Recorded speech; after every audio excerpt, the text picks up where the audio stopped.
ഭീകരാക്രമണത്തിനു ശേഷം 2 ആഴ്ച പിന്നിട്ടിട്ടും ഭീകരരെ കണ്ടെത്താനാവാത്തതടക്കം ഒരുപാട് ചോദ്യങ്ങൾ കേന്ദ്ര ആഭ്യന്തര വകുപ്പിന് മുന്നിലുണ്ട്. ഭീകരർ എങ്ങനെ രാജ്യത്തിനകത്ത് എത്തിയെന്നതും പഹൽഗാമിലെത്തി ആക്രമണം നടത്തി എങ്ങനെ രക്ഷപ്പെട്ടുവെന്നതടക്കം സുരക്ഷാ വീഴ്ച ചോദ്യങ്ങൾ ഉയരുമ്പോഴും പ്രതിപക്ഷത്തിന് ഉറക്കമില്ലാത്ത രാത്രികൾ എങ്ങനെ ഉണ്ടാക്കാമെന്നതാണ് പ്രധാന വേദികളിൽ രാജ്യത്തിന്റെ പ്രധാനമന്ത്രി പറയുന്നത്.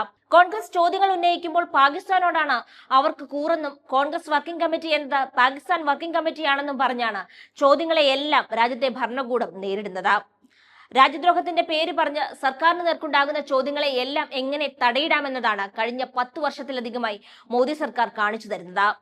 പഹൽഗാം ഭീകരാക്രമണത്തിനുണ്ടായതിനു പിന്നാലെ ഗവൺമെന്റിന് എല്ലാ പിന്തുണയും പ്രഖ്യാപിച്ച് മിതത്വം പാലിച്ച പ്രതിപക്ഷം ദിവസങ്ങൾ ഇത്രയും കഴിഞ്ഞതോടെ സ്വാഭാവിക ചോദ്യങ്ങളിലേക്ക് കടന്നതോടെയാണ് പാകിസ്ഥാൻ ചാരന്മാരാണ് ഇവരെന്ന് വരുത്തി തീർക്കാനുള്ള അതിദേശീയതാ തന്ത്രം നരേന്ദ്രമോദിയും അമിത്ഷായും നയിക്കുന്ന ഭരണമുന്നണി ചെയ്യുന്നത്. രാജ്യത്തെ ഏറ്റവും കനത്ത സുരക്ഷയുള്ള പ്രദേശങ്ങളിലൊന്നായ പഹൽഗാമിലെ ഗുരുതരമായ സുരക്ഷാ രഹസ്യാന്വേഷണ വീഴ്ചകൾക്ക് സമയബന്ധിതമായ വിശദീകരണം കിട്ടിയേ മതിയാകൂ എന്ന് ഇന്നലെ ചേർന്ന കോൺഗ്രസ് വർക്കിംഗ് കമ്മിറ്റി നരേന്ദ്രമോദി സർക്കാരിനോട് ആവശ്യപ്പെട്ടിരുന്നു. ഒപ്പം ഭീകരവാദം മറ്റിടങ്ങളിലേക്ക് കയറ്റുമതി ചെയ്യുന്ന പാകിസ്ഥാനെ ഒറ്റപ്പെടുത്താനും കടുത്ത ശിക്ഷ നൽകാനും നരേന്ദ്രമോദി സർക്കാരിനോട് കോൺഗ്രസ് ആവശ്യപ്പെടുകയും ചെയ്തു.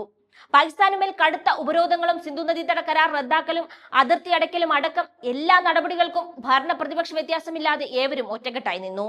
എന്നാൽ കാശ്മീരിലേക്ക് വന്നിറങ്ങുന്നതിനു പകരം ബീഹാറിലെ തിരഞ്ഞെടുപ്പ് റാലിയിലേക്ക് ചെന്നിറങ്ങി തിരഞ്ഞെടുപ്പ് പ്രചാരണം നടത്തിയ പ്രധാനമന്ത്രിയെ ജനാധിപത്യപരമായി പ്രതിപക്ഷം വിമർശിക്കുക തന്നെ ചെയ്തു.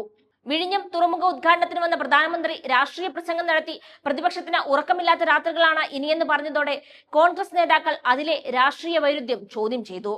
പഹൽഗാമിലെ ഭീകരാക്രമണത്തിന് ശേഷവും യഥാർത്ഥ ഭീഷണിയായ പാകിസ്ഥാനെ നേരിടുന്നതിന് പകരം പ്രതിപക്ഷ നേതാക്കളുടെ ഉറക്കം കെടുത്തുന്നതിലാണ് നമ്മുടെ പ്രധാനമന്ത്രി ശ്രദ്ധ കേന്ദ്രീകരിച്ചിരിക്കുന്നതെന്ന് കോൺഗ്രസ് നേതാവ് KC വേണുഗോപാൽ കുറ്റപ്പെടുത്തി. മോദിയുടെ മുൻഗണനകൾ വളരെ വ്യക്തമാണെന്നും അത് തന്റെ യഥാർത്ഥ യജമാനായ അദാനിയെ പ്രീതിപ്പെടുത്തുകയാണെന്നും എക്സിൽ പങ്കുവച്ച കുറിപ്പിലും AICC general secretary KC Venugopal വിഴിഞ്ഞത്തെ പ്രധാനമന്ത്രിയുടെ പ്രസംഗത്തെക്കുറിച്ച് വിമർശനം ഉന്നയിച്ചു. രാജ്യം മുഴുവൻ പാകിസ്ഥാനെതിരെ ശക്തമായ നടപടി ആവശ്യപ്പെടുമ്പോൾ പ്രതിപക്ഷത്തിന്റെ ഉറക്കം കെടുത്തുന്നതിലാണ് പ്രധാനമന്ത്രിയുടെ ശ്രദ്ധയെന്നും പ്രധാനമന്ത്രി ശ്രദ്ധ വ്യതിചലിപ്പിക്കാൻ ശ്രമിച്ചാൽ നിങ്ങളുടെ ചുമതലകൾ ഓർമ്മിപ്പിച്ച് നിങ്ങളുടെ ഉത്തരവാദിത്വം ചെയ്യാൻ നിങ്ങളെ ഞങ്ങൾ നിർബന്ധിതരാക്കുമെന്നും KC വേണുഗോപാൽ പറഞ്ഞിരുന്നു. നരേന്ദ്രമോദിയുടെ പ്രതിപക്ഷത്തിന്റെ ഉറക്കം കെടുത്തുമെന്ന പ്രസംഗം വലിയ ക്ഷീണമായതോടെ കാത്തിരുന്ന സംഘപരിവാറുകാർക്ക് മുൻ പഞ്ചാബ് മുഖ്യമന്ത്രിയും കോൺഗ്രസ് നേതാവുമായ ചരൺജീത് സിംഗ് ചാനിയുടെ വാക്കുകൾ പാകിസ്ഥാനിലേക്ക് പോകാൻ പറയാൻ കാരണമായി. 2019 പുൽവാമ സംഭവത്തെ തുടർന്ന് പാകിസ്ഥാനിൽ ഇന്ത്യ നടത്തിയ സർജിക്കൽ സ്ട്രൈക്കിന്റെ ആധികാരികതയെക്കുറിച്ച് കോൺഗ്രസ് നേതാവ് ചരൺജീത് സിംഗ് ചന്നി ചോദിച്ച ചോദ്യമാണ് BJP ദേശീയ വക്താവ് സാമിത് പത്രയെ ചൊടിപ്പിച്ചത്. വെള്ളിയാഴ്ച ഡൽഹിയിൽ നടന്ന വാർത്താ സമ്മേളനത്തിൽ പുൽവാമ സംഭവത്തിന് ശേഷം ഇന്ത്യ സ്വീകരിച്ച നടപടികളെക്കുറിച്ച് ചന്നി ചില ചോദ്യങ്ങൾ ഉന്നയിച്ചതാണ് മറുപടിക്ക് പകരം പാകിസ്ഥാൻകാരനാണ് കോൺഗ്രസുകാർ എന്ന പറച്ചിലേക്ക് BJP നേതാവിനെ എത്തിച്ചത്. 2019 പാകിസ്ഥാനിൽ സർജിക്കൽ സ്ട്രൈക്കുകൾ നടത്തിയെന്ന് ഭരണകൂടം പറയുന്നു. എന്ത് സംഭവിച്ചുവെന്ന് ആരും അറിഞ്ഞില്ല. സർജിക്കൽ സ്ട്രൈക്കുകൾ ആരും കണ്ടില്ല. ആരെയും അതിനെക്കുറിച്ച് കൂടുതലായി ഒന്നും അറിയിച്ചിട്ടുമില്ല എന്നായിരുന്നു ചന്നി പറഞ്ഞത്. പുറത്ത് കോൺഗ്രസ് വർക്കിംഗ് കമ്മിറ്റിയാണ്, അകത്ത് പാകിസ്ഥാൻ വർക്കിംഗ് കമ്മിറ്റിയാണ് എന്നാണ് ഇതിന് BJP നേതാവ് സാമിത് പത്രയുടെ പ്രതികരണം. ഒപ്പം ഇത്തരം ഒരു സമയത്ത് ഇങ്ങനെ ചോദ്യങ്ങൾ ചോദിക്കുന്നത് സൈന്യത്തിന്റെ ആത്മവീര്യം കെടുത്തുമെന്നും സാമിത് പത്ര പറയുന്നു. ഒപ്പം കോൺഗ്രസ് MP ഗൗരവ് ഗഗോയിയെ ലക്ഷ്യമിട്ട് അസം മുഖ്യമന്ത്രി ഹിമന്ത ബിശ്വ ശർമ്മയും സാമിത് പത്രയും പാകിസ്ഥാനിലേക്ക് പോയി 15 ദിവസം ഒരു കോൺഗ്രസ് നേതാവ് ഇസ്ലാമാബാദിൽ താമസിച്ചുവെന്ന ഒരു ആരോപണവും ഉന്നയിക്കുന്നുണ്ട്.